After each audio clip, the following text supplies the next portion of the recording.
Hello friends, welcome to my YouTube channel Biology Study NCERT. I am Meena Chaudhary. तो हमने chemical coordination integration के बाकी parts complete कर लिए हैं। आज हम पढ़ने वाले हैं एड्रिनल ग्लैंड के बारे में। बाकी हमने लास्ट वीडियोस में काफ़ी सारी ग्लैंड्स कंप्लीट कर ली हैं। अगर आपने वो नहीं देखी हैं तो प्लीज़ पहले वो जाके देख लें। उसके बाद आज हम ये एड्रिनल ग्लैंड करने वाले हैं। एड्रिनल ग्लैंड क्या होती है? जो हमारे कहाँ पे प्रेजेंट होती है?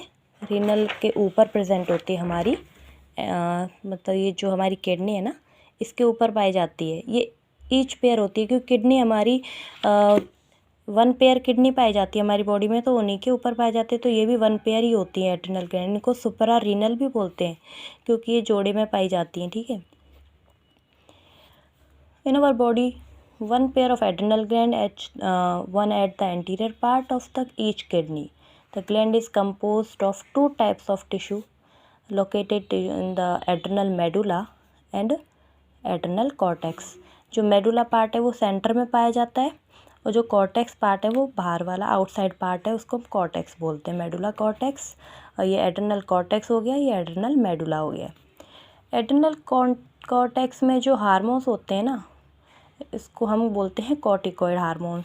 और जो एड्रेनल मेडुला में जो हार्मोन्स होते हैं वो होते हैं हमारे adrenaline and nor adrenaline hormone. जो एड्रेनल मेडुला होता है वो एक्टोडर्मल ओरिजिन होता है और जो कॉर्टेक्स होता है ना वो मीसोडर्मल ओरिजिन होता है। ठीक है।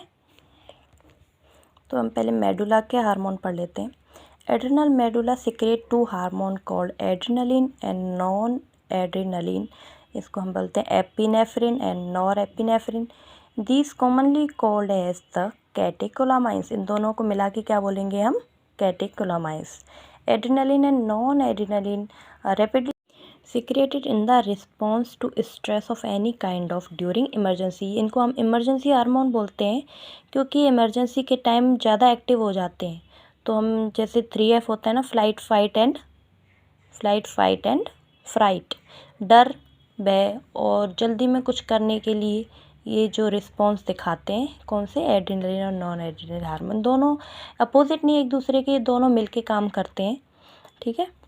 Both the hormone increase the heart beat. इनका जो एक्शन क्या होता है? हार्ट बीट इंक्रीज हो। जैसे हमको कोई डर लगता है या फिर हमको कुछ ऐसा लगता है कि जल्दी में कुछ करना है, एकदम से घबराहट होती है, तो उस समय जो क्या क्या एक्शन होते हैं वो इन हार्मोन क्या करते हैं? एक तो हार्ट बीट इंक्रीज होती है इनसे, और अलर्टनेस बढ़ जाती है, प्यूपिलरी डायलेशन होता है, आँखों का साइज़ बढ़ जाएगा। पाइलो इरेक्शन या इनकी रेजिंग ऑफ हेयर्स, जैसे क्या बोलते हैं उनको? हमारे जो बाल खड़े हो जाते हैं, हाथ पाँव के बाल, उनको वो होता है पाइलो इरेक्शन। और स्वेटिंग हो जाती है, पसीना आता है। जो both the hormones increase heart beat को बढ़ाते हैं, हार्ट कंट्रैक्शन बढ़ाते हैं, हार्ट की रेस्पिरेशन और जो हमारी रेस्पिरेशन रेट है उसको भी बढ़ाएंगे। ठीक है। Catecholamines also stimulate the break down of glycogen resulting in the increase concentration of glucose in blood. इससे क्या हो जाएगा? ये क्या करेंगे? ग्लाइकोजन को तोड़ के ग्लूकोज बनाएंगे। इसको हम क्या बोलते हैं? ग्लूकोजियोनेसिस। ठीक है। Also stimulate the break down of lipid and protein. ये क्या करेंगे? लिपिड और प्रोटीन का भी ब्रेक डाउन करेंगे, यानी कि लाइपोलाइसिस और प्रोटियोलाइसिस। ठीक है। अब हम पढ़ते हैं हमारे एड्रेनल कॉर्टेक्स के बारे में, जिसमें 3 लेयर्स होती हैं। एक होती है जोना रेटिकुलरिस, जो इनर लेयर होती है। इसमें जो है ना, कौन सा हार्मोन पाया जाता है? सेक्स स्टेरॉयड हार्मोन्स पाए जाते हैं।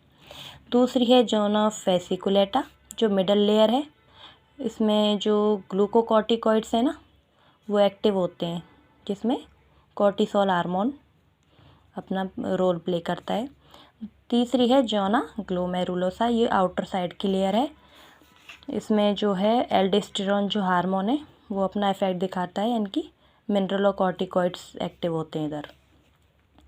The adrenal cortex secrete many hormones commonly called corticoids. जो भी हार्मोन एड्रेनल कॉर्टेक्स के द्वारा सिक्रेट किए जाते हैं उनको हम कॉर्टिकॉइड्स ही बोलते हैं। ठीक है। The corticoids which are involve in the carbohydrate metabolism और कॉल्ड ग्लूकोकॉर्टिकॉइड्स। जो हार्मोन कार्बोहाइड्रेट का मेटाबॉलिज्म करते हैं, ग्लूकोज वगैरह बनाते हैं, तो हम उनको ग्लूकोकॉर्टिकॉइड्स बोलते हैं। In our body cortisol is the main glucocorticoid. जो कॉर्टिसोल है वो हमारा मेन ग्लूकोकॉर्टिकॉइड है, ठीक है। जो कॉर्टिकॉइड्स होते हैं ये क्या करते हैं, रेगुलेट करते हैं हमारा वाटर बैलेंस को एंड इलेक्ट्रोलाइट बैलेंस को बॉडी में, आर कॉल्ड मिनरलोकॉर्टिकॉइड्स। जो वाटर और इलेक्ट्रोलाइट का बैलेंस करते हैं हमारी बॉडी में वो होते हैं मिनरलोकॉर्टिकॉइड, जो क्या है, एल्डोस्टेरोन है, जो कि मेन मिनरलोकॉर्टिकॉइड है, ठीक है। Glucocorticoid stimulate gluconeogenesis. ग्लूकोकॉर्टिकॉइड के मैंने आपको बताया था ग्लूकोनियोजेनेसिस करता है, यानी कि जो है वो ग्लाइकोजन से ग्लूकोज बनाता है, ग्लूकोज बनाएगा नए। और लाइपोलाइसिस और प्रोटियोलाइसिस करता है, यानी कि लिपिड को तोड़ता है और प्रोटीन को तोड़ता है।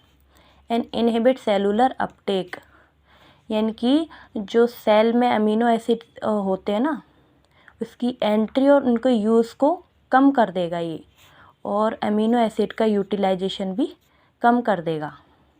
और cortisol also involve in the maintaining the cardiovascular system as well as the kidney function. तो ग्लूकोकॉर्टिकॉइड में हमने क्या देखा, जो ये क्या करते हैं, मेटाबॉलिज्म करते हैं कार्बोहाइड्रेट, प्रोटीन और फैट का, ठीक है। जो कॉर्टिसोल होता है ग्लूकोकॉर्टिकॉइड, ये क्या है, एंटी इन्फ्लामेटरी रिएक्शन भी दिखाता है, जो कि क्या करता है, सप्रेस कर देता है इम्यून रिस्पॉन्स को। जैसे आपको पता है जब ऑर्गन ट्रांसप्लांट होते हैं तो उस समय ये इंजेक्शन, कॉर्टिसोल का इंजेक्शन देते हैं ना, तो ये हमारे इम्यून रिस्पॉन्स को सप्रेस कर देगा, जिससे कि क्या है, जो ऑर्गन ट्रांसप्लांट हुआ है वो उसके जो रिजेक्ट होने के चांस हैं वो मतलब कम हो जाए, बिल्कुल ख़त्म ही हो जाए, ठीक है, ताकि जो भी ऑर्गन ट्रांसप्लांट हो वो इजीली हो सके। इसीलिए कॉर्टिसोल हमारे इम्यून रिस्पॉन्स को भी सप्रेस करने में हेल्प करता है। ये आरबीसी का जो प्रोडक्शन है उसको भी स्टिमुलेट करता है। अब हम आ जाते हैं मिनरलोकॉर्टिकॉइड, जो कि मेनली हमारा एल्डोस्टेरोन है। ये एक्ट करता है किसके ऊपर, रीनल ट्यूब्यूल्स के ऊपर, यानी कि डीसीटी से क्या करता है, ये रीअब्जॉर्प्शन कर लेता है सोडियम और वाटर का। और ये एब्जॉर्प्शन सोडियम वाटर का करता है, लेकिन एक्सक्रिएट करता है ये पोटेशियम और फॉस्फेट आयन को, ठीक है। तो इससे क्या करता है, ये ऑस्मोटिक जो प्रेशर है हमारी बॉडी का, ब्लड प्रेशर है, वो उसको मेंटेन करके रखता है। थर्ड जो हमारी लेयर थी वो थी जोना रेटिकुलरिस, जो इनर लेयर थी, जो सेक्स स्टेरॉइड्स के मेन हार्मोन्स थे। ये क्या करते हैं, ये एंड्रोजेनिक स्टेरॉइड जो होते हैं वो कॉर्टेक्स के द्वारा ही सीक्रेट किए जाते हैं। ये अपने रोल किस में प्ले करते हैं, ये अपना रोल करते हैं, जैसे एक्सियल हेयर होता है, यानी कि अंडर आर्म हेयर हो गए, प्यूबिक हेयर होते हैं, फेशियल हेयर है। प्यूबर्टी के टाइम पे जो हमारे फेशियल हेयर ग्रोथ होती है, एंड्रोजन तो आपको पता ही है ना, वो मेनली मेल हार्मोन के लिए काम करता है ना। तो ये मेनली जो हमारी हेयर ग्रोथ होती है बॉडी की प्यूबर्टी के टाइम में, उसको इंक्रीज़ करता है, उनको बढ़ाता है। इसीलिए जो डेफिशिएंसी ऑफ एल्डोस्टेरोन है ना, उसकी वजह से एडिशन डिजीज़ होती है, जिससे सोडियम आयन का कंसंट्रेशन कम हो जाएगा ब्लड में, और जो हाइपरकैलेमिया डिजीज़ वो हो सकती है क्योंकि पोटेशियम आयन का कंसंट्रेशन बढ़ जाता है। तो इसी की वजह से एडिशन डिजीज़ होती है। और ग्लूकोकॉर्टिकॉइड्स में क्या होता है, हाइपर सिक्रेशन हो जाता है ग्लूकोज का, जिसकी वजह से कुशिंग सिंड्रोम हो जाता है। तो ये हमारी एड्रिनल ग्लैंड कंप्लीट हो चुकी है। Thank you, bye bye.